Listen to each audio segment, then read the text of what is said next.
Boa noite, companheiras e companheiros de todo o Brasil. Estamos iniciando mais um programa, Mais Opinião. E eu queria, ao iniciar o nosso programa, saudar, prestar homenagem. Ontem, terça-feira, foi comemorado o Dia da Mulher Afro-Latino-Americana e Caribenha, né? Uma justa homenagem, e pelo Brasil afora houveram várias manifestações e o nosso partido também se manifestou.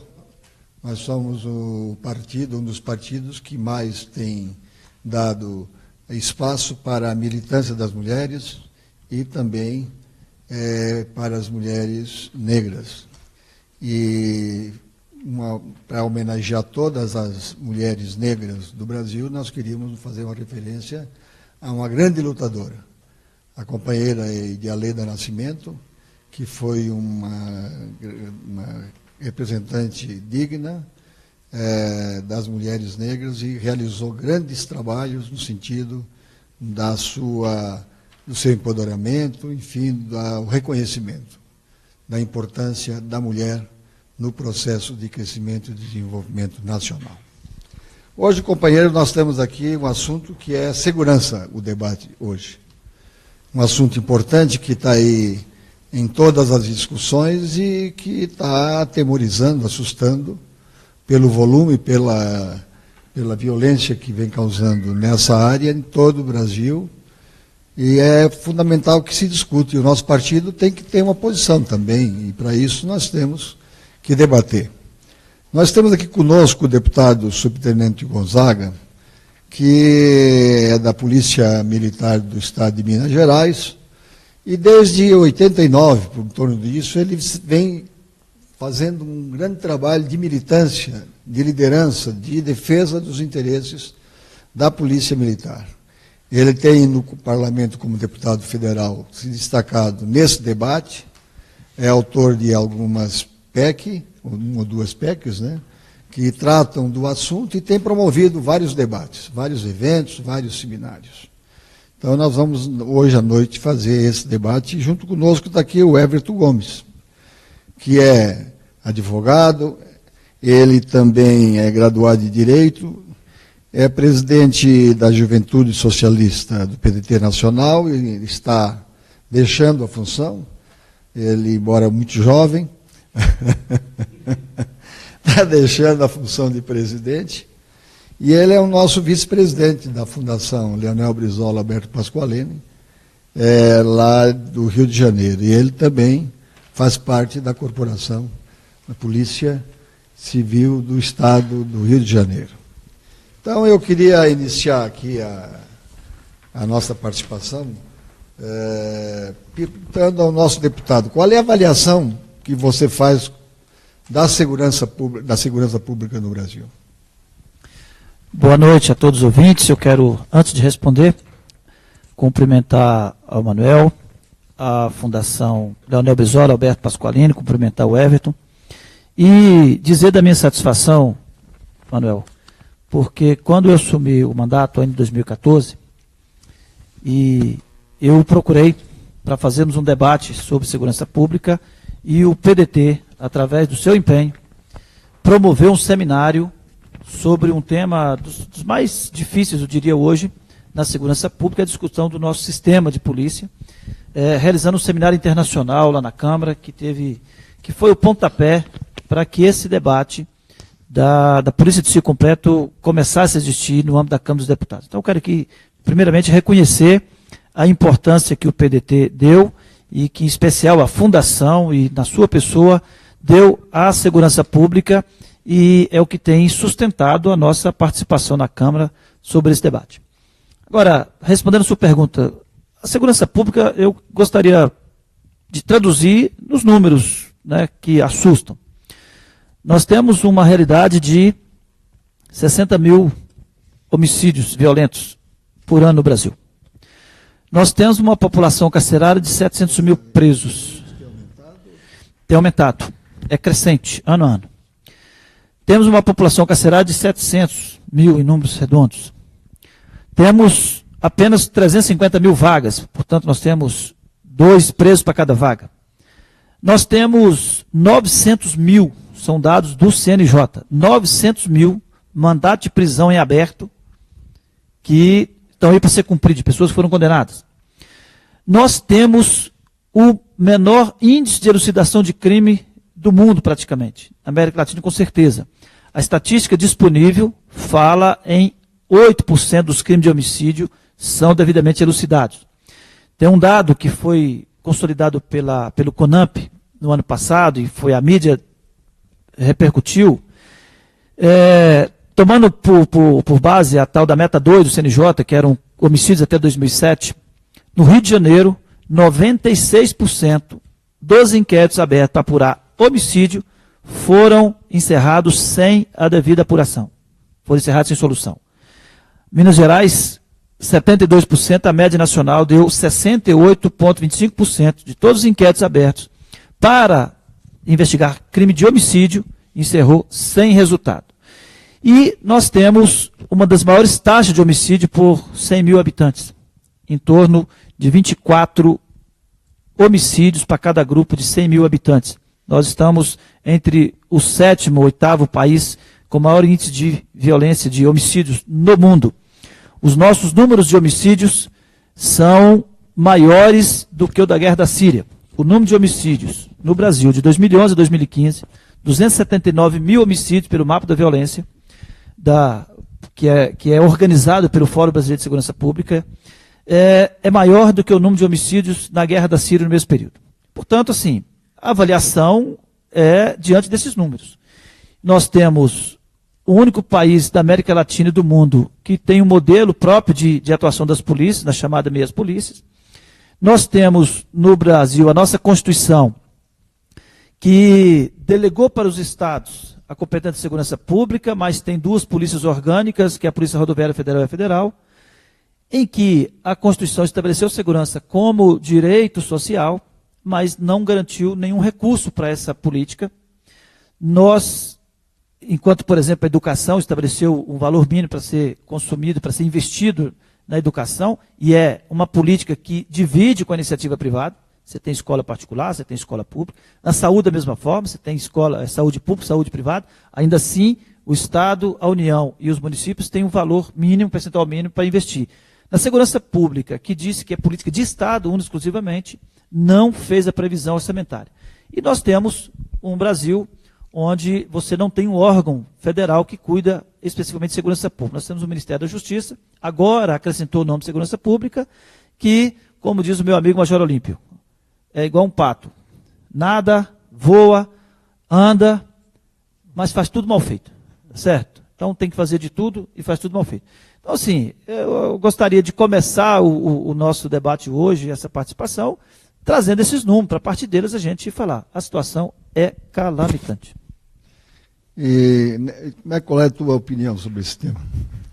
De fato, primeiro também quero fazer uma saudação aqui, Manuel, à iniciativa da nossa fundação, ao companheiro aqui do debate, o deputado de Minas Gerais, nosso companheiro aqui no partido, e fazer uma saudação aqui especial e uma homenagem aqui às famílias de muitos companheiros lá do Rio de Janeiro que foram vitimadas nesses últimos meses. Lá no Rio de Janeiro nós temos um número, ainda não atualizado o número de ontem, mas até ontem tinham 92 policiais militares que foram mortos no Rio de Janeiro em confrontos aí com traficantes, com marginais de uma forma geral. Então queria fazer uma homenagem aqui do PDT a todas essas famílias hoje que estão chorando aí seus mortos, suas vítimas. Só policiais militares. Aparentemente o número de policiais civis gira na casa dos 15, 20 policiais civis que também foram mortos. Número anual em torno de 500 policiais assassinados no Brasil. Então, somado isso, esses números que o deputado traz, a gente vê que de fato é uma situação alarmante, né?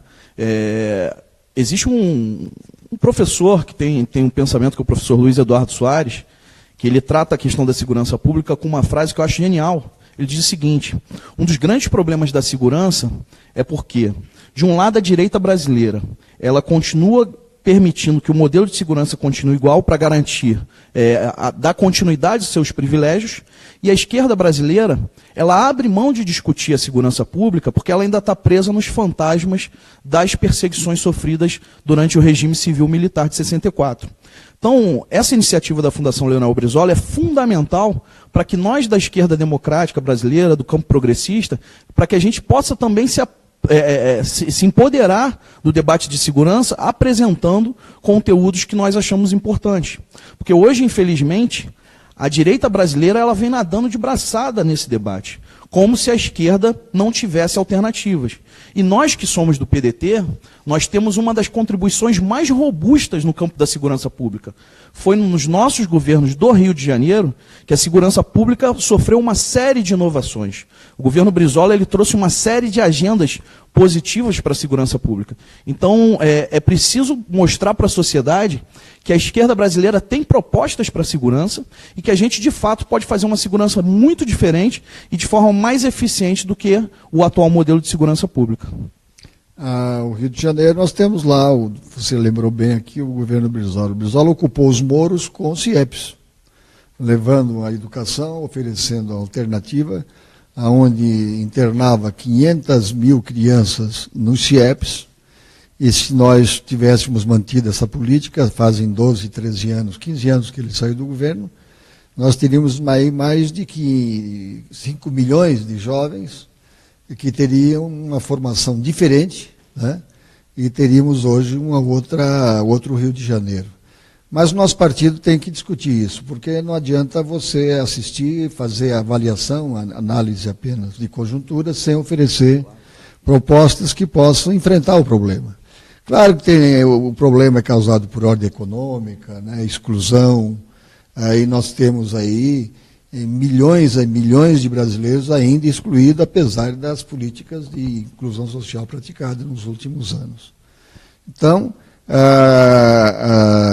uma das discussões que se fazem é a desmilitarização da polícia, das polícias. O deputado tem opinião com relação a isso? Tenho sim, mas antes de falar da desmilitarização, eu queria aproveitar o gancho que o Everton trouxe com o pensamento do professor Luiz Eduardo, que nós todos respeitamos. E, de fato, o partido que pretende exercer a presidência da República tem que ter uma proposta para a segurança pública. Nós não podemos ficar, como o senhor disse, apenas na análise de conjuntura, né? Nós não somos, temos que sair desse academicismo do debate e ter uma proposta concreta. E quando ele diz desse fantasma do passado, eu lembro que eu tenho feito algumas discussões e defendendo que nós tenhamos que fazer um novo pacto. Quando nós saímos da ditadura, saímos do regime militar, o constituinte brasileiro fez uma opção de reduzir ao máximo a intervenção do Estado na vida das pessoas. Então, se tínhamos um excesso de intervenção no modelo anterior, nós passamos a ter uma proposta da não intervenção. E a minha convicção é que em qualquer lugar do mundo, o papel da polícia é de fazer essa intervenção. Ela é responsável, o agente do Estado é responsável por fazer a intervenção para efetivamente interromper a prática criminosa e para apurar crimes. E hoje há uma criminalização, inclusive, da abordagem policial, né? Então, acho que nós precisamos de começar a pensar nesse novo pacto que eu considero necessário. Que tipo de intervenção nós vamos admitir? Vamos continuar nesse nível? Nós estamos atolando num mar de violência e de criminalidade. Com relação à desmilitarização, eu tenho posição clara. Eu sou contra a desmilitarização. Para mim, a proposta da desmilitarização ela vem de 4 viés, vamos dizer assim. Um viés ideológico, natural de quem viveu as agruras do regime, que tem uma necessidade de ultrapassar essa barreira, de deixar para trás essa sensação, essa percepção de que o militarismo é algo opressor, que tem diminuído. E que também não foi proposto apenas por um partido. Vários partidos propuseram a desmilitarização, né, através de PECs. Tem uma outra demanda da desmilitarização que vem dos próprios militares, principalmente da base dos militares, dos praças, dos cabos, soldados, subtenentes, sargentos, que enxergam na desmilitarização um caminho para ter cidadania, considerando que os regulamentos disciplinares e considerando que o Código Penal Militar ele acaba institucionalizando o assédio moral, acaba institucionalizando a opressão, não respeitando os princípios da defesa, do contraditório, devido ao processo legal, e aí tem uma percepção de que desmilitarizado sairia desses regulamentos e teria mais cidadania. Tem uma outra visão, de que é uma visão de quem quer exercer o poder. E aí você tem, basicamente, os delegados da Polícia Civil, da Polícia Federal, fazendo uma proposta da desmilitarização com a unificação, numa perspectiva de que aumentaria uma base de domínio dessa classe, porque a proposta deles é manter a divisão institucional. E você tem uma outra referência do debate da desmilitarização, que é a busca da eficiência e eficácia na polícia, na atuação da polícia, que é a que eu quero raciocinar com eles. As outras eu tenho resposta para elas. Nós temos uma questão doutrinária que é diferente de 30 anos atrás, nós temos uma possibilidade de evoluir na legislação disciplinar e no próprio Código Penal Militar para conseguirmos essa cidadania. Agora, nós temos um sistema de polícia ineficiente.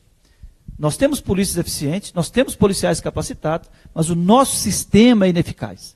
Então, nessa perspectiva, nós dialogamos que a solução não é a desmilitarização. A solução é o que o mundo todo faz em termos de atuação de polícia, a chamada polícia de ciclo completo. Hoje há um debate colocado da unificação das polícias de desmilitarização e a justificativa é, esse modelo está errado.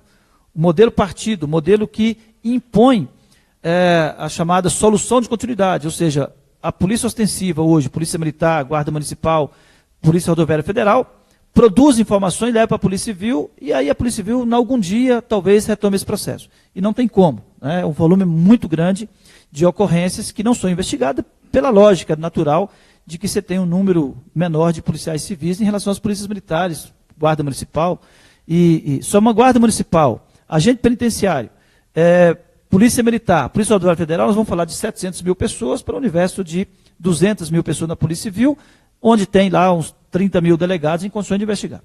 Então, é um gargalo que não tem condições. Então, a nossa proposta para a eficientização não passa pela desmilitarização. Até porque aí é uma posição crítica minha, uma avaliação, mas é um desafio também que eu coloco, uma provocação que eu faço, inclusive, de que não temos dado de que a polícia militar, por ser militar, é mais ineficiente que a polícia civil por ser civil. Então, nós advogamos que o modelo tem que mudar, mas é o modelo do empoderamento de todas as polícias, e nesse sentido temos uma posição clara contra a desmilitarização das polícias militares. O Everton, tu vive lá o dia a dia da segurança do Rio de Janeiro. Eles também discutem, evidentemente, a ponta lá discute as políticas com relação a esta área. Qual é hoje, tem alguma proposta, tem algum consenso, ou há também lá diversas posições na base? De fato existem diversas posições, né? Eu me junto aos companheiros, os praças principalmente da Polícia Militar. Eu não consigo de verdade, nesse ponto eu discordo do deputado, mas não consigo compreender numa sociedade democrática a necessidade de você ter um corpo de polícia militarizado. Não, verdadeiramente eu não consigo compreender um mecanismo que justifique a existência de uma polícia militar dentro de um contexto democrático. Até hoje, nenhum dos argumentos que foram apresentados sobre isso foram argumentos que nos convenceram. Aliás, esse modelo de polícia militarizada do Brasil, ele acompanha pouquíssimos outros modelos de polícia militarizada no mundo. Existem outros modelos que também têm polícias militares, mas são muito restritos. Eu acompanho a posição do deputado quando ele fala da questão da necessidade de que esse modelo atual do Brasil ele evolua para um modelo de ciclo completo e de carreira única. De fato, quando a gente pega a figura, por exemplo, do delegado, o delegado que vai comandar uma investigação, ele hoje, para comandar uma investigação, ele ingressa por concurso público e basta que ele tenha o grau de bacharel em direito. Né? Quando lá dentro das delegacias de polícia você tem agentes de polícia com 30 anos de experiência que teriam muito mais capacidade do ponto de vista operacional de comandar investigações. Né, pela experiência de vida, pela prática diária do trabalho. Então, hoje, essa figura do delegado ela acaba ficando uma figura dentro do sistema de segurança pública que vem sendo fragilizada. E você tem, de verdade, uma parte oculta desse debate de modelo de polícia, que é o lobby institucional dos delegados de polícia, para que você não acabe com esse modelo de polícia dividida. E, por outro lado, você tem um lobby também das corporações, principalmente dos oficiais da Polícia Militar, que não querem a garantia dessa mudança de modelo. Por quê? E aí eu disse no início que fico com os praças. Porque, do ponto de vista da cidadania, você tem uma polícia militarizada, que o policial militar vai ser punido por uma falta administrativa, por exemplo, porque ele não fez a barba, ou porque ele está com o uniforme sujo, ou porque ele chegou atrasado.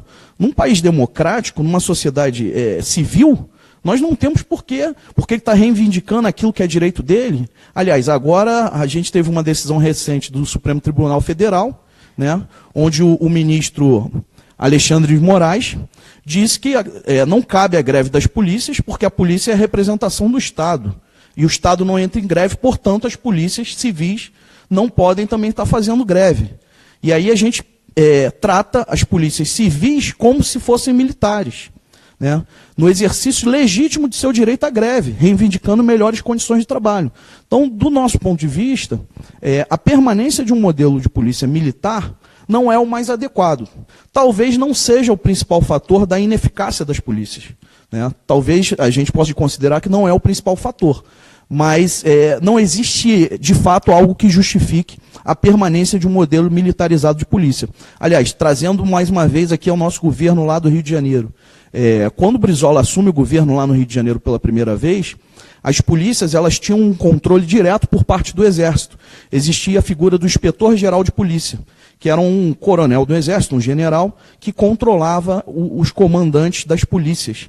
E pela primeira vez na história, desde o início do ciclo do regime civil-militar, o Brizola rompe com isso e ele indica diretamente ali os comandantes das duas polícias, né, rompendo aquela relação hierárquica que existia com o Exército. Então, eu acredito que esse deva ser um modelo civil e com polícias de ciclo completo e carreira única. Permitido. Para concordar com parte das suas afirmações em relação aos regulamentos disciplinares. Em relação às inspetorias, a IGPM existe até hoje, e realmente, no período do regime, apenas Minas Gerais e Rio Grande do Sul não teve comandantes do Exército, permaneceram os comandantes das polícias militares. Com relação aos regulamentos disciplinares, eu tenho trabalhado para aprovar um projeto que já foi aprovado na Câmara, já foi aprovado na CCJ do Senado, está para ser aprovado no plenário do Senado, que impõe a todos os estados mudar os seus regulamentos disciplinares. E eu tenho muita convicção, porque o governador Itamar Franco fez isso em Minas Gerais no ano de 2002, que concretizou, em que extinguiu a pena privativa de liberdade para punição disciplinar. Ao fazer isso, tivemos que repensar todos os instrumentos de controle interno e garantindo a defesa do contraditório devido ao processo legal, presunção de inocência. Então, o que nós precisamos é, de fato, buscar a cidadania, mas se nós conseguirmos aprovar, e vamos aprovar, esse projeto é o PLC 148, que está no Senado hoje, eu tenho clareza, todos os estados terão que rever seus regulamentos e, não tendo mais a pena de prisão, terão que instituir outros instrumentos. Eu acredito que avança bastante na direção daquilo que os praças estão buscando na questão da cidadania. Nós queríamos agradecer aos internautas, né, que estão aí conosco ao vivo, e pedir que quem quiser mande as suas perguntas pelo Facebook. A questão da cidadania, ela é importante porque é um direito básico de qualquer cidadão. O Estado tem por obrigação manter e preservar esses direitos. O que se assiste permanentemente é a deterioração das polícias, tanto civil como militar.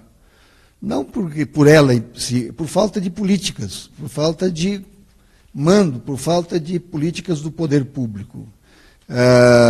O debate que se faz hoje, deputado, você considera que ele atende ou ele está buscando ou encontrando propostas e soluções para sairmos desse impasse?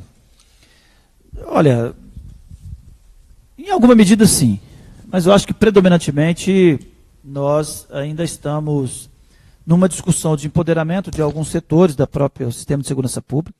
Se a gente observar nos últimos 10, 12 anos, nós tivemos legislação ampliando pena, tornando alguns crimes hediondos e empoderando os delegados. Não houve uma mudança na estrutura da segurança pública no Brasil nos últimos 20 anos. Nem com Fernando Henrique, nem com Lula, nem com Dilma. Então, vejo que está iniciando o debate de uma mudança estrutural, né, que está centrado na questão da polícia completa. Porque em qualquer lugar do mundo, quem investiga crime é polícia. E também, em praticamente todos os lugares do mundo, o Ministério Público também tem esse papel, tanto de controlar as investigações, né, de coordenar as investigações e também de investigar. Então, em qualquer lugar do mundo, o papel de polícia é isso, o papel do Ministério Público é esse. No Brasil, que nós temos essa anomalia, em que 90% dos policiais, civis, militares, federal, estadual, não tem o empoderamento legal de validar a sua investigação. Então, o Everton, que é um agente, tudo que ele produzir, ele apenas vai abastecer o delegado que está conduzindo a investigação. Ele trabalha para esse delegado. O delegado estabeleceu uma linha de raciocínio e ele vai ser a mão de obra que vai dar sustentação para a linha de raciocínio que o delegado estabeleceu. Se ele sair por conta própria e investigar, ainda que ele tenha todas as suas convicções, seus elementos, prova, se ele assinar embaixo, não tem validade. Isso dentro da própria Polícia Civil. Na Polícia Militar, da mesma forma. Então, começa esse debate e eu estou satisfeito, volto a dizer, o primeiro debate concreto na Câmara sobre Polícia Civil completo se deu a partir da atuação do PDT, a partir da Fundação Leonel Brizola. E a partir desse momento, a Câmara começa a discutir mudanças estruturantes na segurança pública, na perspectiva de polícia completa.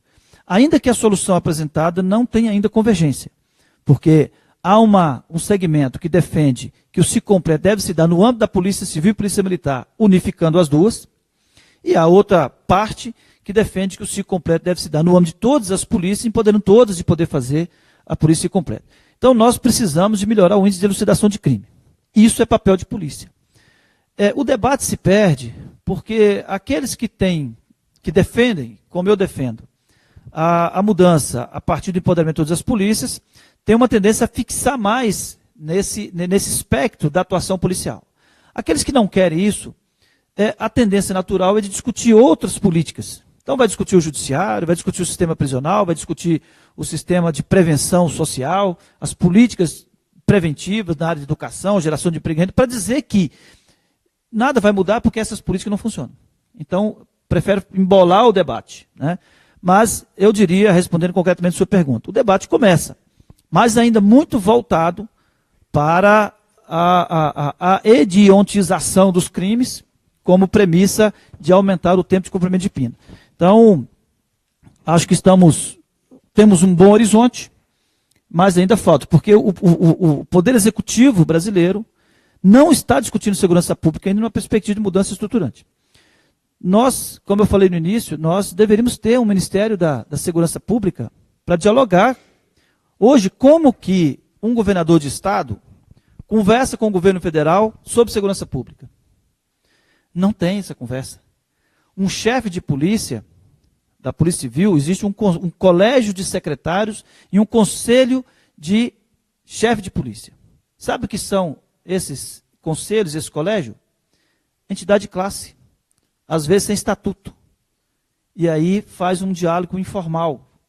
Na mesma forma das polícias militares. Como é que a Polícia Militar, um comandante da Polícia Militar de São Paulo, com 80 mil homens, dialoga com o governo federal, com o Ministério da Justiça e Segurança Pública? Por indução, método de indução. Por exemplo, o Rio de Janeiro, sequer o Rio de Janeiro, tem um sistema informatizado de registro de ocorrência policial. Sequer.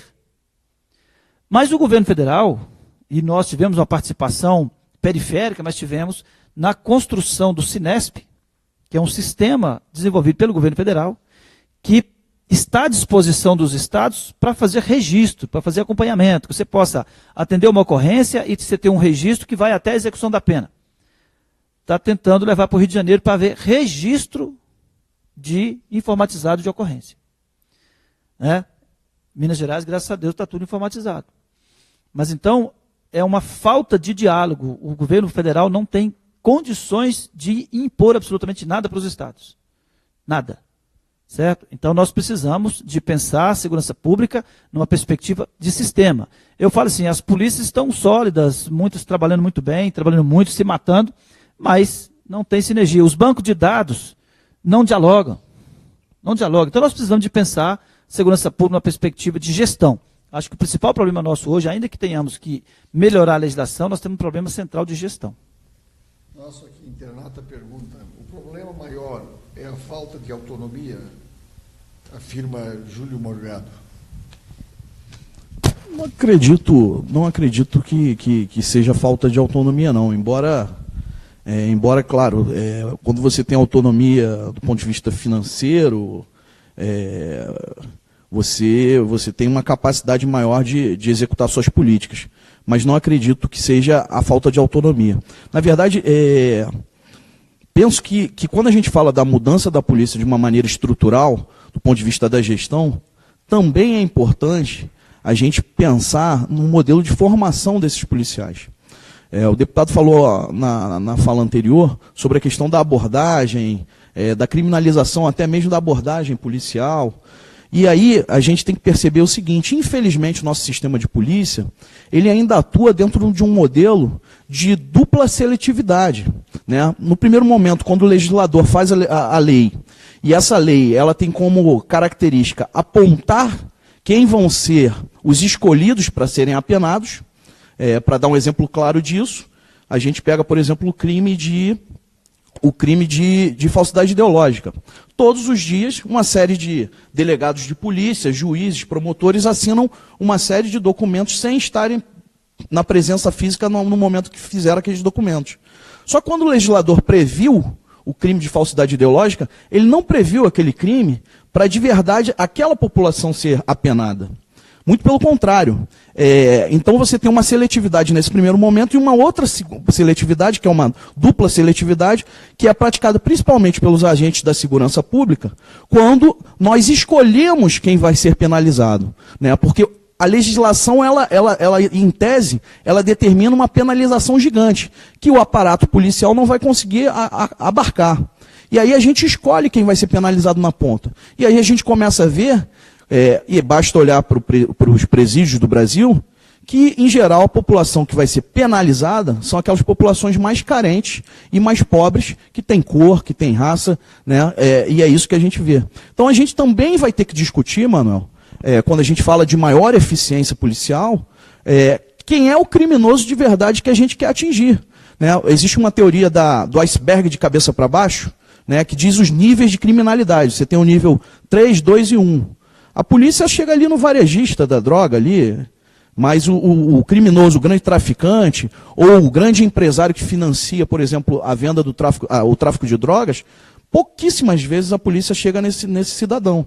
Então a polícia, esse aparato repressor do Estado, ele acaba reproduzindo uma discriminação social na maioria das vezes. Então a gente tem que pensar no modelo de maior eficiência para a polícia, também nessa perspectiva, de mostrar para os policiais que a criminalidade ela não está só nos estratos inferiores da sociedade. Muito pelo contrário, quando a gente fala, por exemplo, de índices, não são os índices que determinam a política de segurança. É a política de segurança que determina os índices. Se você pegar, por exemplo, uma ampliação no índice de pessoas presas, aquilo ali só representa que a polícia passou a atuar mais. Aquilo não significa, de fato, que você teve um aumento da criminalidade ou que você teve uma diminuição de criminalidade. Você meramente teve a polícia praticando mais, atuando mais sobre um determinado tipo penal. Então a gente também tem que pensar nessa perspectiva. E a perspectiva financeira, claro, não existe modelo de segurança de qualidade no mundo que seja barato. Assim como não existe modelo de educação no mundo que seja barato. Mas eu acredito sinceramente que não é só isso que vai definir a maior eficiência da polícia. Mas eu queria falar da dependência. Pois é, o raciocínio um pouco ao inverso. Eu acho que um dos grandes problemas é a dependência. Nós temos duas dependências nas polícias. Nós temos dependência ao poder político, porque você não tem o Instituto da Inamovibilidade para nenhum policial, para nenhuma entidade de polícia. Você tem para o Ministério Público, Poder Judiciário, mas você não tem para a polícia. Portanto, quando você pensa nessa vastidão dos estados nossos do Brasil, qualquer ação sua, ela tem um monitoramento político, que pode resultar em movimentação, em punição por aspecto político, e a dependência econômica. A dependência econômica porque boa parte do custeio da segurança pública nas polícias, ela não é bancada pelo ente federado, Estado ou União. Ela é bancada pelos municípios, que não têm competência, não têm responsabilidade constitucional pela segurança pública, pelo menos no policiamento e na investigação, e é bancada por empresários, ou associações de bairros, ou associação de tráfico. Então, essa dependência, ela é um dos fatores, na minha avaliação, a dependência do poder econômico, do poder político, é uma grande causa da parte dessa ineficiência. Eu sempre digo o seguinte, para atuar corretamente, você precisa de 4 fundamentos. Você precisa de ter conhecimento, e aí a formação ela é fundamental, treinamento. Você precisa de autonomia financeira, o Estado tem que garantir os recursos, você não pode pedir empresário, vizinho, associação de bairro para poder consertar seu pneu, porque ele vai exigir um comportamento seu. Você não pode pedir ao político, porque ele vai exigir um comportamento seu. Você precisa da autoridade política, atuação sua, e temos que admitir o controle externo. Nenhum agente de Estado, nenhuma instituição de Estado pode se dar o luxo de querer ser acima de todo mundo. Então vamos admitir, não tem problema com o controle externo. Mas nós temos que fazer esse debate concretamente. E obviamente que junto com isso vem valorização, vem remuneração. Mas esses 4 fundamentos que eu coloquei, para mim é fundamental. E nos falta sim a autonomia política, a autonomia do poder político, a autonomia do poder financeiro. 50 e tantos %, esse é um dado de Minas Gerais que eu tenho de 4, 5 anos atrás e não mudou.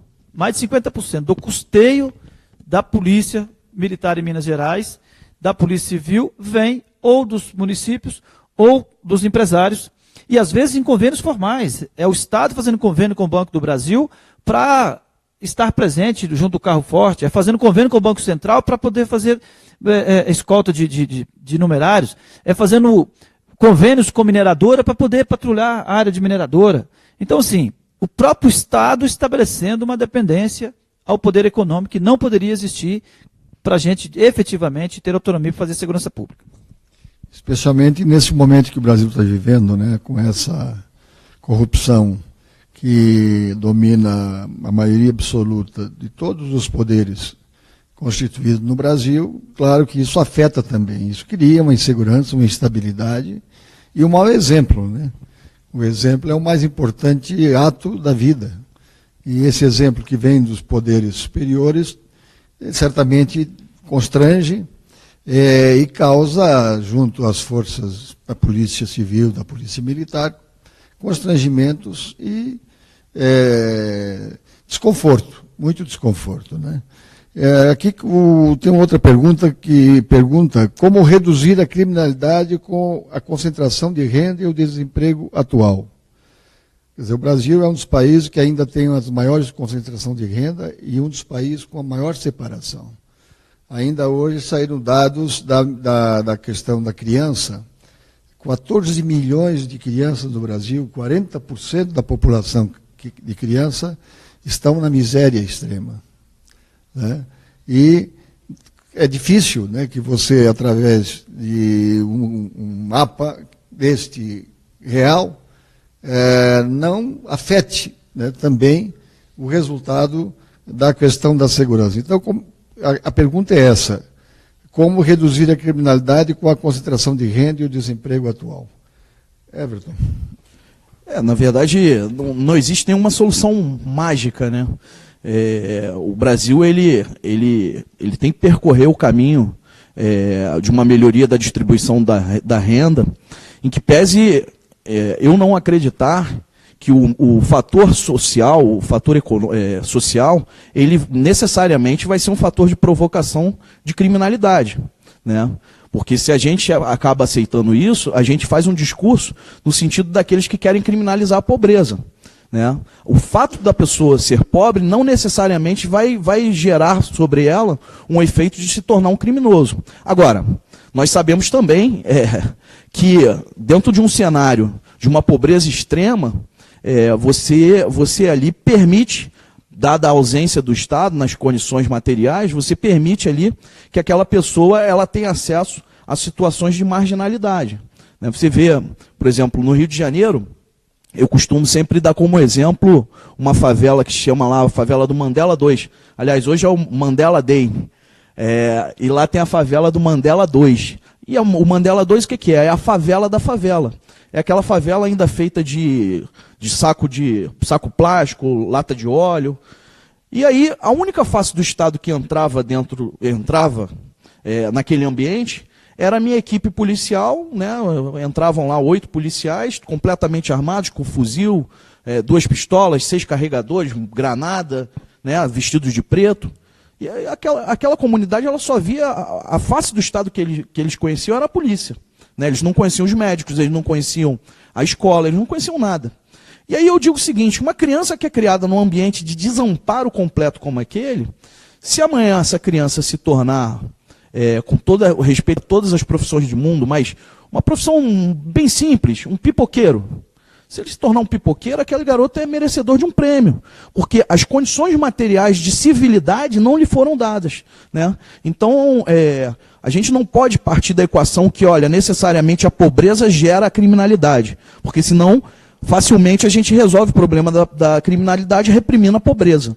Né? E não é assim. Mas, de fato, o Brasil ele tem que percorrer os caminhos do desenvolvimento nacional, e acho que o PDT, nesse sentido, ele tem uma grande contribuição a dar, construindo um projeto autônomo, né, soberano, e que aponte para um caminho de desenvolvimento que vai permitir, fazendo as grandes reformas estruturais que não foram feitas até hoje, nem mesmo nesses últimos anos de governo progressista, aquelas reformas que o trabalhismo já defendia ali na década de 60, que começou a construir ainda com a Revolução do Getúlio a partir de 1930, né, as grandes reformas estruturais que esse Brasil não conhece até hoje. Talvez, quando a gente conseguir fazer essas reformas, e eu acredito que com o Ciro a gente vai conseguir, Manuel, talvez a gente consiga distribuir a renda de forma perene e a gente consiga minimizar os efeitos aí da criminalidade.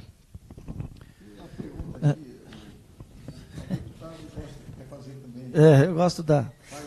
Porque não é um contraponto, mas a criminalidade e violência não é um fenômeno que possa ser definido com um olhar só. O professor Luiz Cláudio Sapori, ele fez uma pesquisa e publicou um livro analisando a evolução da distribuição de renda e do enriquecimento da população no período de 2002, 2003 até 2013, me parece, onde ele mostra, né, que a maior distribuição de renda não reduziu a criminalidade e violência. Houve um crescimento proporcional, inclusive, ao aumento da renda que tivemos no período que ele traz como prova. Agora, nós temos uma situação que são os chamados fatores geradores de violência, que aí sim a concentração de renda tem um grande impacto, porque num espaço em que você não tem saúde pública funcionando, que não tem escola pública funcionando, que a rede de esgoto está a céu aberto, que a sua casa você divide parede e meia com outro. Enfim, essas são uma série de fatores geradores de violência que, obviamente, a concentração de renda impacta muito fortemente. Não transforma ninguém em bandido, mas o índice de violência nesses espaços tende a crescer em razão desses fatores que impactam no dia a dia da gente, impactam no humor, impactam na qualidade de vida. Perfeito. O professor Darcy Ribeiro, uma das razões pelas quais ele defendia os CIEPs, a Escola de Tempo Integral, é que retirava a criança daquele ambiente da favela. Então a criança ficava o dia todo na escola, durante 10 anos, ele não era influenciado por aquele tipo de convivência que ele estava ali, no meio do crime, do tiro, enfim. Essa era uma das razões muito importantes que justificavam, além das outras, a existência das escolas de tempo integral. Tem aqui o Luciano Rufino, da Paraíba, ele pergunta sobre penas alternativas para pequenos delitos. Qual é a tua opinião? Eu sou um defensor desse modelo. Não acredito também que o modelo do encarceramento ao extremo seja um modelo que venha atuar com a redução da violência.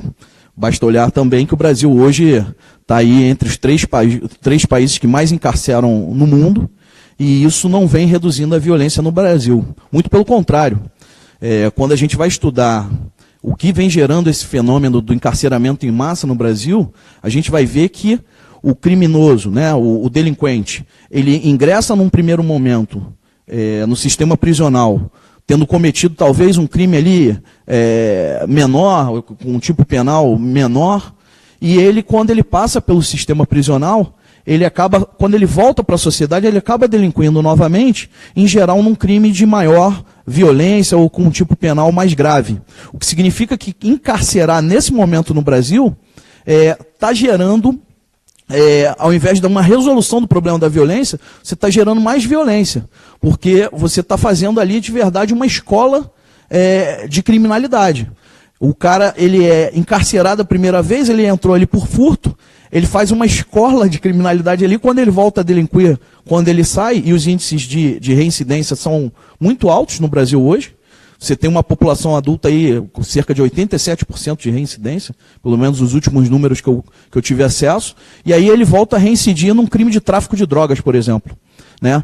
Você, por exemplo, lá no Rio de Janeiro, o cara roubou uma galinha na esquina, ele é preso, é colocado no sistema prisional, ele nunca teve contato com as facções criminosas, e quando ele entra, imediatamente o próprio Estado o classifica e pergunta para ele o seguinte: qual é a facção criminosa que você faz parte? Ele: não, eu não faço parte de facção criminosa nenhuma. Não, a partir de agora aqui dentro você tem que ter uma facção criminosa, e define para ele uma das quadrilhas do comando do tráfico de drogas no Rio de Janeiro. Então ele que roubou uma galinha, a partir de agora ele também é traficante de drogas. E ele vai ali pela região geográfica que ele mora, ele vai ser classificado numa daquelas facções. Então, as penas alternativas, elas são uma saída que garante a punição, mas que dão uma alternativa que não seja o encarceramento do indivíduo. Então, eu de verdade acredito que o cumprimento de pena tem que evoluir nesse sentido. Agora, nós temos que acelerar as nossas respostas, porque nós estamos aqui com muitas perguntas e talvez não tenhamos tempo de respondê-las. E aqui tem uma pergunta para o subtenente. Ao subtenente, o que pensa sobre a redução da idade penal? E é uma pergunta do Wender Pinheiro, nosso companheiro que está lá em Porto Alegre. Wender, eu sou contrário à redução da idade penal. Acho que é ineficiente. Eu sou defensor da alteração do Estatuto de Criança e Adolescente. Em 2015, quando eu votei inicialmente contra a redução, depois acabei votando favoravelmente a um texto e fiz todo o debate dizendo da ineficiência daquele texto e que continua sendo ineficiente. Então, eu sou contrário à redução da maioridade, mas sou favorável à alteração do Estatuto de Criança e Adolescente. A minha proposta, os meus projetos nessa direção, admitindo que nós possamos, por exemplo, alterar o tempo mínimo de internação, que hoje é de 3 anos. Entendo que nós precisamos e devemos ampliar esse tempo mínimo. Entendo que nós precisamos, por exemplo, de admitir uma equiparação do ato àquele tipificado do Código Penal. Isso levando em conta, obviamente, idade, fatores diversos, né? Mas eu sou favorável à alteração do Estatuto de Criança e Adolescente. Aliás, pertence a uma comissão especial que estamos trabalhando nesse sentido. O relator é o deputado Eliel Machado, lá do Paraná, mas em que há uma tendência de alteração. Agora, nenhuma mudança de legislação, seja no ECA, seja na LEP, no Código Penal, nenhuma, vai ter efetividade se nós não tivermos priorização da segurança pública pelo Executivo. Tem uma questão que é financeira. Em Minas Gerais, por exemplo, meu estado, nós temos apenas 18 unidades de internação de criança e adolescente. Portanto, a população que em tese deveria passar por esse sistema é muito maior do que essa capacidade de 18 unidades que a legislação fala em no máximo 60 vagas. Então, o que acontece? O que isso leva? Leva à impunidade. Porque o estatuto vai dizer que se você estiver numa prisão adversa de um centro de internação, ou seja, numa delegacia, você não pode ficar lá mais do que 5 dias. Obrigatoriamente você tem que ser posto em liberdade. E se você estiver numa unidade prisional, no centro de internação, mas em 45 tiver uma sentença, também tem que ser posto em liberdade. Então, o que nós precisamos é de discutir os fatores da impunidade. E eu tenho clareza. Em qualquer debate que nós fizermos, a prioridade pelo Executivo, o recurso disponibilizado, vai fazer uma grande diferença. É isso, companheiros. Os internautas estão aí, nós atingimos já quase 4.000 internautas, que nós queremos agradecer, e vai ficar disponibilizado também, em definitivo, na plataforma da Universidade Leonel Brizola, para aqueles companheiros que não tiveram oportunidade agora de assistirem, possam acessar e participar. Aqui tem uma pergunta sobre qual é a opinião a guerra às drogas, que segundo o Rafael Joia é a principal causadora da violência. Manuel, eu concordo com essa questão. Acredito verdadeiramente que se a gente quiser discutir o problema de segurança pública no Brasil, a sociedade brasileira, ela vai ter que estar disposta a enfrentar o debate sobre a regulamentação do uso das drogas. As drogas são o principal fator que gera a violência e a criminalidade. Por exemplo, mais uma vez, desculpa eu recorrer aqui ao exemplo do Rio de Janeiro, mas o Rio de Janeiro é um exemplo claro dentro do Brasil sobre isso. Nós precisamos fazer esse debate. Hoje, uma grande parcela das pessoas que estão dentro do sistema prisional, elas foram para o sistema prisional por conta da legislação de drogas. Né? Então é a própria legislação que está gerando, politicamente o crime. Então, se a gente começar a discutir a questão da droga numa outra perspectiva, nós vamos ver que provavelmente a gente vai ter uma redução nos índices de violência. Por exemplo, a grande indústria envolvida na questão das drogas é a indústria das armas. Os traficantes, eles se armam para proteger o seu comércio ilegal dos outros traficantes que disputam aquele mercado. Né? Se você tem um mercado regularizado, permitido, controlado, mas permitido, você não tem a necessidade das armas. Basta a gente olhar para Chicago e lembrar da história do Al Capone, no momento da lei seca, você tinha proibição da venda do álcool e o que aquilo gerava de violência. Não estou entrando no mérito aqui de discutir, fazer juízo de valor se utilizar a droga é bom ou ruim. Eu, particularmente, sempre achei que utilizar a droga é algo muito ruim, faz mal para a saúde das pessoas, mas eu defendo hoje de verdade uma política de redução de danos.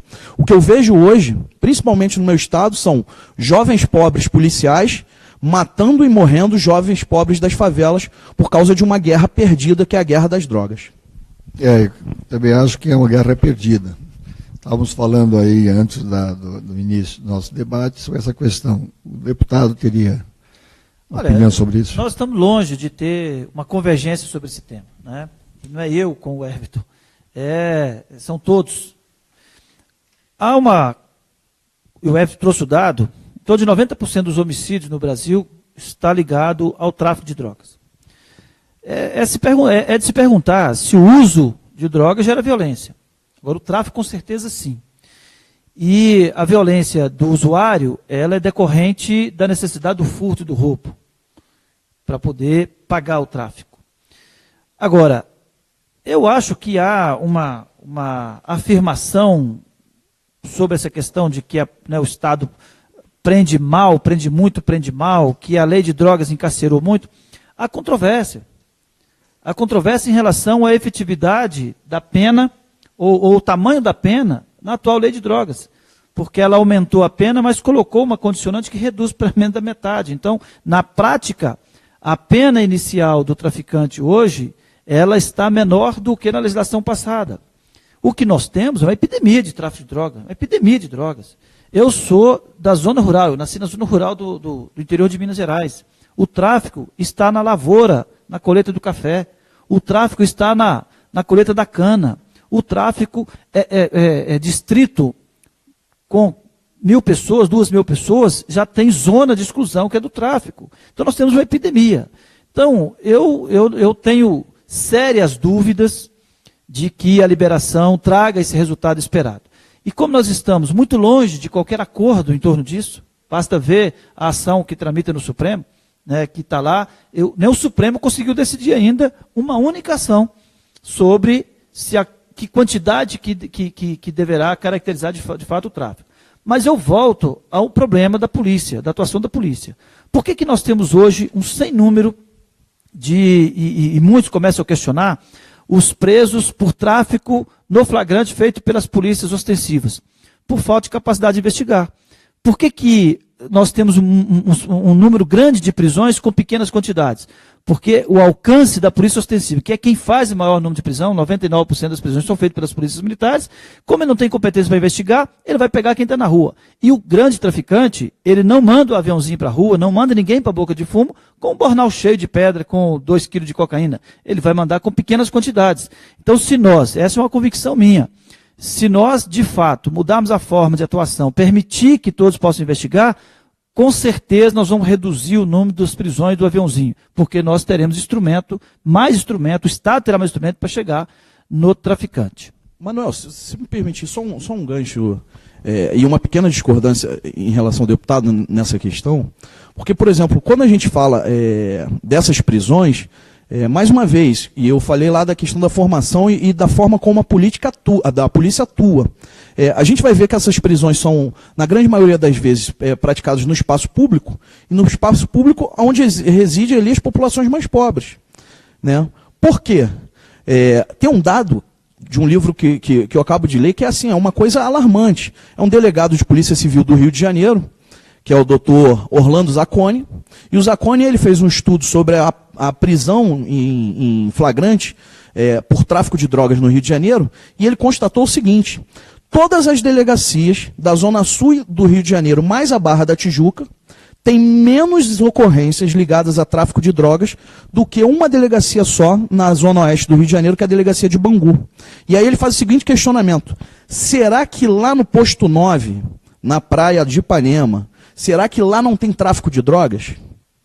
Lá tem tráfico de drogas. O problema é que a polícia não atua naquele segmento social, assim como ele não atua nos condomínios da Zona Sul, porque você imagina, a polícia ela entra nas favelas cariocas, né, nas vielas, ela entra nas casas, quase que com passe livre, ela prende o avião. Isso dá um bom debate, porque na Zona Sul, né, e parece que toda a Zona Sul é a classe média alta, o tráfico não se dá na rua, onde o policial alcança. Ele se dá no interior, nos condomínios. Por isso que a polícia lá não atua. Certo, mas ele não entra, porque você tem um problema da violação do domicílio. Você não entra lá dentro, você não investiga. Por isso que na favela ele entra. Você não tem competência para investigar, para chegar do lado de dentro do condomínio, do lado de dentro do prédio.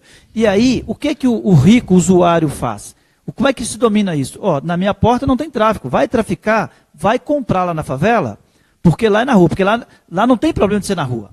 Ou seja, a polícia... Lá é na rua. Então é por isso que a polícia vai atuar lá. A polícia só vai atuar sobre a pobreza, ou seja, você tem uma criminalização da pobreza. Dentro de uma estratégia de domínio de território e de exclusão de problema do seu território. Aqui no meu território não tem problema, aqui nós pagamos esse consumo, nós vamos lá buscar. Aí vem o problema de classe. Sim. Um policial humilde, ganhando um salário baixo, ele não tem nem condições de enfrentar um doutor, um endinheirado, uma elite. Né? Manuel, e ele já começa por aí. Né? Já começa por aí porque no Brasil a abordagem não é de autonomia do policial. A lei vem falando de fundada suspeita. Qual que é a fundada suspeita para você abordar alguém na porta do prédio de luxo? É o perfil pobre e negro da favela. Mas qual é a fundada suspeita de invadir a favela? É porque... Não, mas a seletividade que eu falo. Mas não é só a seletividade, é porque lá ele está vendo tráfico na rua. Essa fundada suspeita, você está com tráfico na mão. É difícil fazer esse debate. E aí a gente acaba como se estivesse apenas fazendo uma defesa da nossa polícia militar, porque a polícia militar é que está nesse ambiente. Né? E eu diria, talvez com muita vontade e tranquilidade, que, pelo menos do ponto de vista da doutrina, eu fico muito à vontade para defender a doutrina de formação dos policiais militares, em especial dos policiais militares de Minas Gerais. Né? Aliás, é a doutrina que eu tenho usado para dizer, olha, nós temos condições de fazer diferente do que nós fazemos, porque nós temos doutrina que nos orienta para isso. Eu acho que uma das razões fundamentais para melhorar a segurança é a formação dos militares com condições de trabalho dignas, com um salário que lhes dê condições de fazer o enfrentamento, e não da maneira como se trata hoje o policial. Nós tivemos, não faz o que, 30, 40 anos, que o cara não tinha o que fazer lá em Santa Catarina e dizia, foi para a polícia. Era uma categoria profissional, não era considerada, né, uma elite. Né? Eu passei por isso, você é burro, você não estudou, vai ser soldado. Hoje nós temos a exigência do 3º grau, é um concurso difícil, e aí eu tenho o prazer de dizer, olha, estude, senão você não vai ser soldado. Mas eu ouvi, foi o contrário. Você é burro, você não estudou, vai ser soldado. Nós alcançamos agora 4.400 telespectadores e mais de 24 mil pessoas alcançadas. Obrigado, companheiros. Tem uma pergunta aqui que faz a indagação. Qual é a posição da bancada do PDT com relação à segurança? É um tema que a bancada tem que aprofundar mais ainda, eu creio, né, deputado? Porque nós estamos aí na iminência de ter um candidato a presidente da República e que será um dos temas mais arguidos, será seguramente a questão da segurança pública, que está se transformando num grande problema nacional. Então, ele pergunta qual é a nossa posição. O bancada tem discutido essa questão? Olha, a bancada tem participado do debate. Nós tivemos comissão de controle de armas, que nós estávamos presente, comissão da redução da minoridade que estava presente, comissão do ECA que estava presente, comissão do sistema prisional que nós estamos presentes. Obviamente que eu também acho que nós precisamos, enquanto partido, enquanto bancada, enquanto candidatura a presidente da República, ter uma proposta para a segurança pública. Né? O que eu enxergo é que a bancada nossa na Câmara Federal está, no mínimo, comprometida com esse debate, com essa construção. Né? Não está indo no oba-oba, não está indo no discurso fácil de tem que matar ou tem que simplesmente aumentar a pena. Está discutindo políticas públicas viáveis para a segurança pública, que dialoga com todos os outros políticos, que é a marca do PDT, que dialoga com a educação, que dialoga com a saúde, que dialoga com a distribuição, geração de emprego e renda, que dialoga com a questão habitacional. Então, sim, nós temos ações específicas de polícia, ações específicas que é do judiciário, mas o debate sobre segurança pública tem que dialogar com as demais políticas. Então, eu tenho muita tranquilidade de dizer que a nossa bancada está comprometida. E espero que, no curto espaço, nós possamos ter uma proposta que possa ser defendida pela maioria para apresentar o próprio partido. Mas espero que o partido também faça esse debate. E eu estou à disposição para, inclusive, ser contrariado às minhas posições. Deputado, vamos aqui, então, fechar aqui um pacto. Vamos, através da Fundação, o deputado já fez um debate através da Fundação. A Fundação, com o deputado, vamos chamar a bancada, propor à bancada que a gente estabeleça uma série de eventos buscando a discussão para que a gente possa formalizar a nossa posição com relação a essa questão que é muito importante. O Ricardo Bandeira, de Curitiba, afirma: tem que construir mais escolas e melhorar o sistema de educação. É uma afirmação que não tem nenhuma contestação. Né? Óbvio, não tem contestação. Agora, diante do sem número de crimes já praticados, também não tem como fechar os olhos para ações concretas que punam esses criminosos que já estão aí.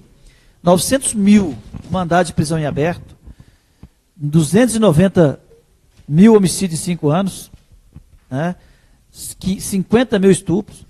Então, são dados que não dá para dizer que abrir escola vai resolver esse problema. Então, nós temos que, sim, abrir escola, investir na educação para garantir o nosso futuro, o futuro dos nossos filhos e netos. Agora, é preciso ação clara, afirmativa, objetiva do Estado para reduzir essa impunidade que nós temos. Eu acho que a impunidade, em todos os níveis, ela tem sido a mãe da nossa violência, da nossa criminalidade. E nesse sentido, eu estou aberto, eu tenho alguns projetos que estão tramitando na Câmara, sou relator, por exemplo, de um projeto numa Comissão Especial de Sistema Prisional, onde a gente estava apresentando sugestões, e eu gostaria de ouvir o partido, inclusive, nesse debate. Nós temos aqui o Bita, que é da PRASC, que é a Associação dos Praças de Santa Catarina, ele pergunta: o ciclo completo não agiliza a autonomia dos serviços das polícias? Ele está afirmando ou perguntando? Está perguntando. Sim, não, de fato agiliza.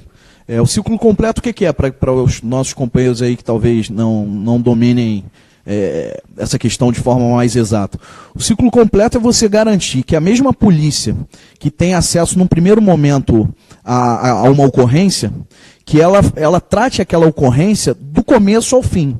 Por exemplo, o policial militar, ele chegou no local, ele prendeu ali em flagrante um rapaz que estava furtando um celular.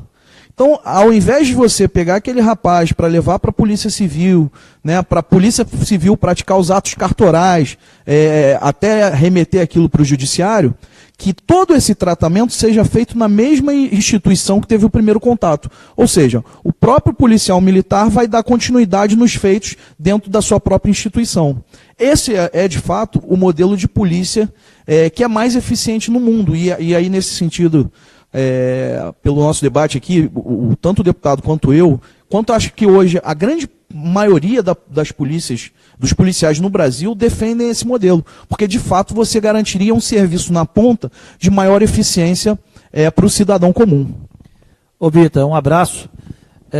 De fato, o que se busca com o ciclo completo é eficiência, eficácia. Né? Eu tenho, nas minhas defesas que tenho feito Brasil afora, eu tenho invocado o princípio constitucional da eficiência, que é um princípio constitucional que o Estado tem que cumprir. Então, o ciclo completo é eficiência, é busca da eficiência na segurança pública, na ação policial, que não resolve o problema do judiciário, não resolve o problema do sistema prisional, mas resolve o da polícia. Já atingimos 5 mil telespectadores. Está aumentando e vamos aí repetir o número de outros debates. O Máximo Felipe, de Teresina, sobre a questão do tráfico através das fronteiras, dizendo que nós temos 17 mil quilômetros de fronteiras. Como controlar? É uma realidade. O Brizola já falava para a gente que lá no Rio de Janeiro ele já dizia, olha, aqui não tem fábrica de arma, aqui não tem refinaria de entorpecente, né? Então as fronteiras, de fato, do Brasil, nós somos um país continental. Penso que as Forças Armadas tenham um papel que possa ser destacado nesse sentido, de proteção das nossas fronteiras, dentro de uma perspectiva de soberania e também de controle. E também as fronteiras, cabe aí principalmente a Polícia Federal, a Polícia Rodoviária Federal, serem fortalecidas para que elas também tenham uma atuação impedindo que o tráfico, tanto de armas quanto de drogas, ou de outro tipo de criminalidade, ele possa ser introduzido nas cidades brasileiras. Então, de fato, a gente tem que fazer um controle das fronteiras, e se isso talvez passe a ser feito de uma maneira mais eficiente, certamente os índices da segurança pública nos estados eles vão ter uma redução. Olha, se tudo der certo no planejamento das Forças Armadas, em 2030 o CISFRON vai estar em pleno funcionamento. E aí nós teremos mecanismo de monitoramento e controle das fronteiras. Então, nós estamos diante de uma tragédia. Né? 17 mil quilômetros de fronteira seca, mais as fronteiras molhadas, né? Nosso mar e rios. Agora, tem um outro problema que eu tenho pautado, e aí me permita, inclusive, fazer a defesa, porque nós fomos identificar que no Brasil não tem instrumentos de acordos bilaterais ou multilaterais na área de inteligência policial. Nós temos a Interpol, que é uma organização internacional desde 1923, que tem quem tem acesso, quem tem assento, quem tem informações da Interpol é a Polícia Federal e dentro da Polícia Federal são os delegados. Então, na prática, você não tem instrumentos. Então, você pega, por exemplo, uma ocorrência policial que você encontrou um quilo de cocaína, lá em Belo Horizonte, ou no interior de Minas. Se Minas não produz, se Minas não refina, de onde que veio? Hoje você não tem um instrumento na área de inteligência policial, um instrumento de Estado para seguir aquele indício e dialogar com os outros países no combate ao tráfico. Eu fico olhando, por exemplo, as Farc, que estão lá, né, numa nova realidade e despejando armas no mercado. Então, se você encontrar um fuzil desse em qualquer lugar no Rio de Janeiro, você está longe da fronteira, no entanto, você não tem um instrumento para sequer fazer uma abordagem. E também nem no âmbito judicial, mas então nós estamos reivindicando, fizemos audiências públicas na Comissão de Relações Exteriores, estamos tentando convencer o Poder Executivo, o Ministério das Relações Exteriores, para pensar o instrumento legal, um acordo bilateral na área de inteligência policial. Essa é uma grande fragilidade. A gente pensa muito nas fronteiras, mas depois que ultrapassou a fronteira também nós não temos nada. É isso. O Luiz Moreira, do Rio de Janeiro, pergunta: o que os dois acham dos presídios no Brasil e como resolver o sistema carcerário? Acho que os presídios do Brasil eles são uma verdadeira tragédia, né? No início do ano nós tivemos aí muitas notícias no noticiário falando da crise do sistema prisional. Isso não é algo de hoje, mas ao mesmo tempo isso também traz um debate feito principalmente por aqueles que governaram esse país durante muitos anos, principalmente a partir dos anos 90, os grupos mais neoliberais que defendem o modelo de privatização da segurança. E aí o deputado falou, por exemplo, quando ele disse que a segurança pública ela é financiada às vezes por grupos econômicos. Esse debate também vem sendo feito na questão do sistema prisional, a criação de cadeias aí privatizadas. Não acredito que seja um modelo adequado, mas nós precisamos ter uma ação efetiva, porque não cabe ao Estado ter um modelo que tenha sede de vingança. A gente não tem que voltar aqui à Idade Média, quando você cometia um delito, né, e aí entendendo que todo crime é político, e aí você encarcerava o indivíduo de forma a se vingar daquele indivíduo.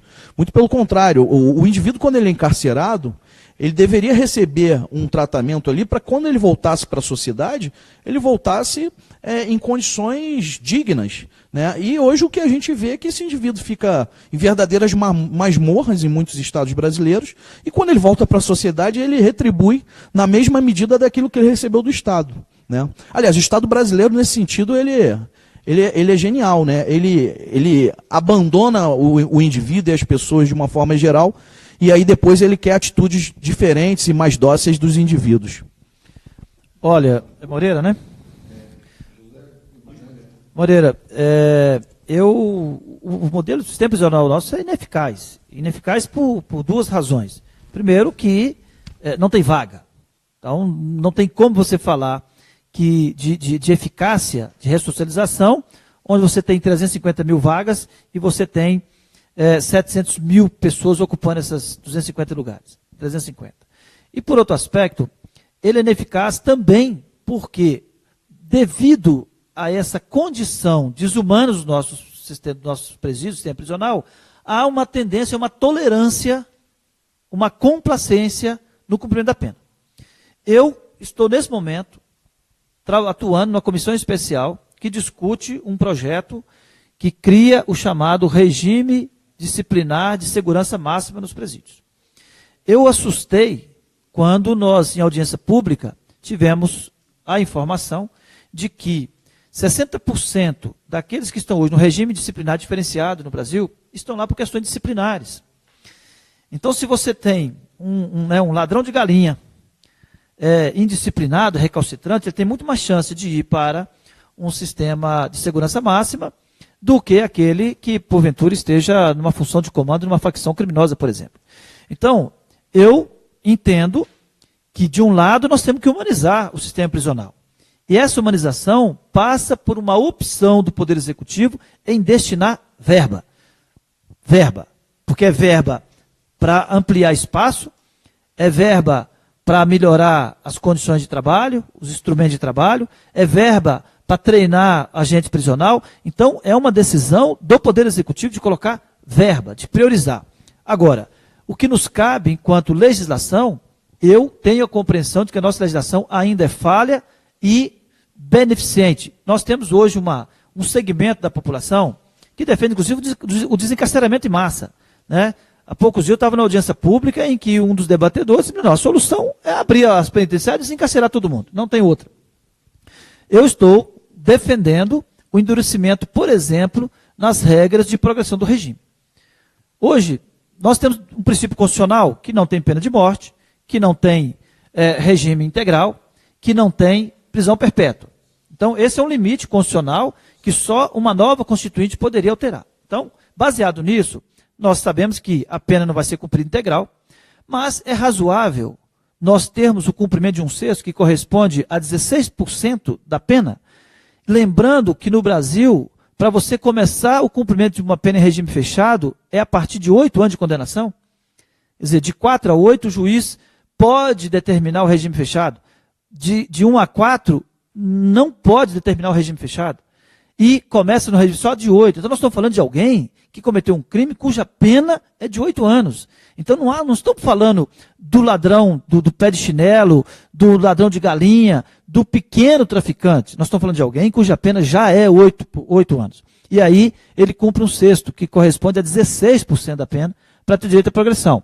Nós estamos defendendo, a partir de semana que vem, vai estar disponível no site da Câmara o nosso relatório. Nós estamos defendendo esse piso passando pelo menos para 20% e criando mais 2 níveis para reincidência no crime qualificado, 30%, e aquele que exerce função de comando em organização criminosa passar para 40%.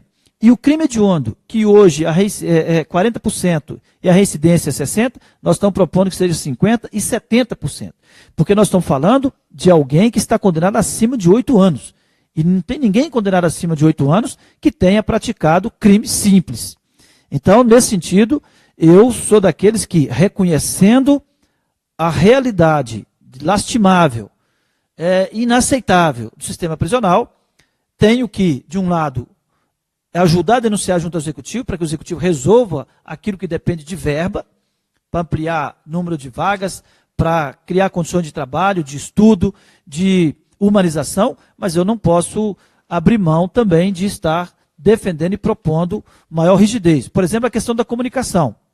Eu posso ter um tratamento humanizado, mas isso não pode implicar que a comunicação seja livre dentro do espaço de prisão. Nós estamos defendendo, por exemplo, como efeito da condenação, a perda da privacidade de comunicação. Nós não podemos fazer, se nós temos a escola do crime, é porque também falta instrumento de controle interno. Então, e aí a gente vai enxergar que a legislação é falha. Por exemplo, hoje é crime você introduzir um aparelho de telefone dentro do presídio. Mas usar o aparelho de telefone dentro do presídio é falta disciplinar. Não tem sentido. Então nós estamos dizendo que é crime também. É crime também utilizar.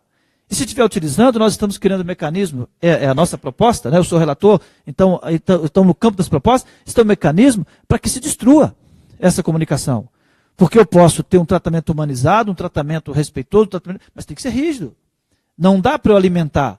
Nós todos sabemos de como funciona, de como a comunicação do presídio é que está movimentando o crime nas ruas.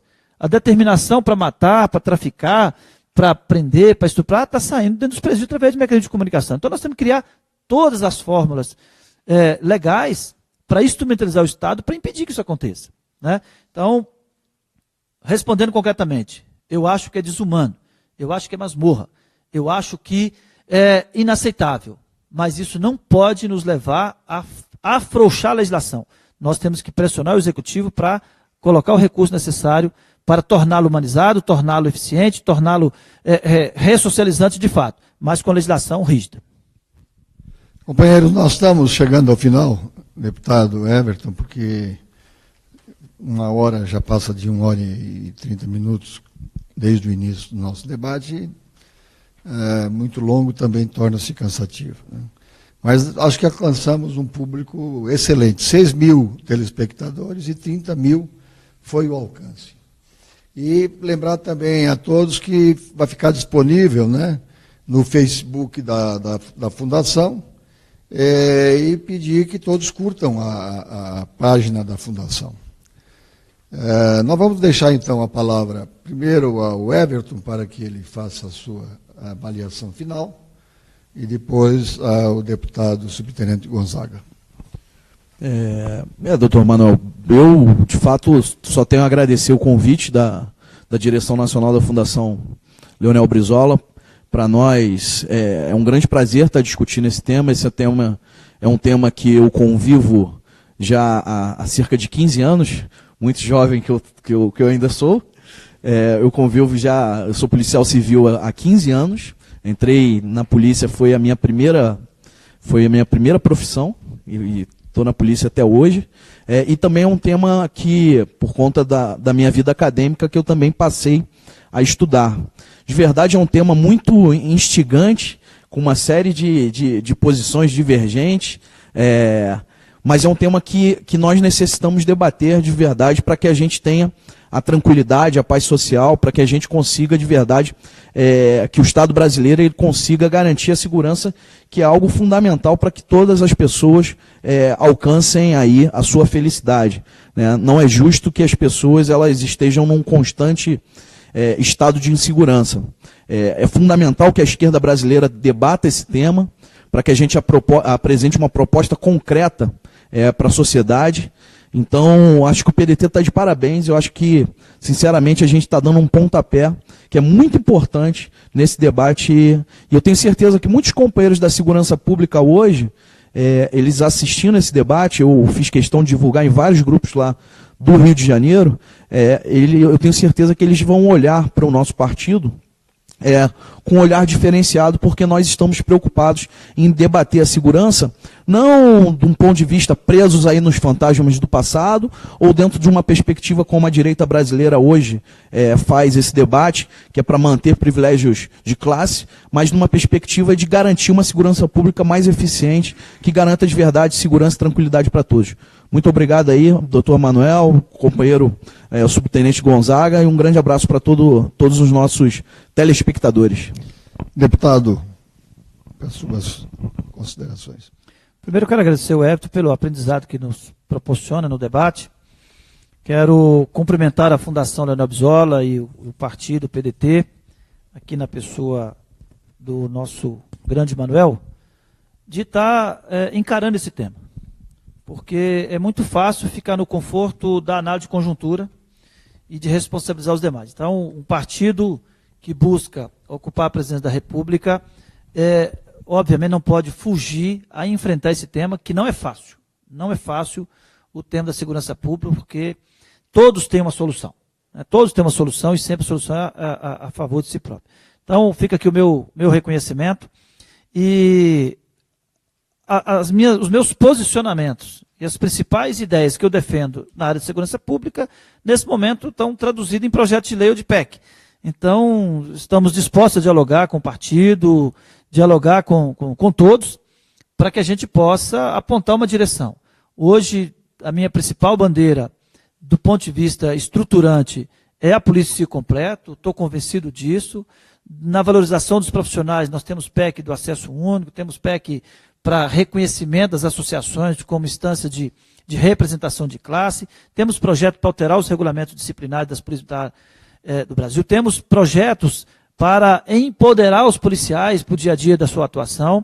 Então, quero dialogar com o partido e acho que esse programa já deu essa oportunidade e quero mais uma vez colocar o mandato à disposição do partido, da Fundação, para a gente debater esse tema.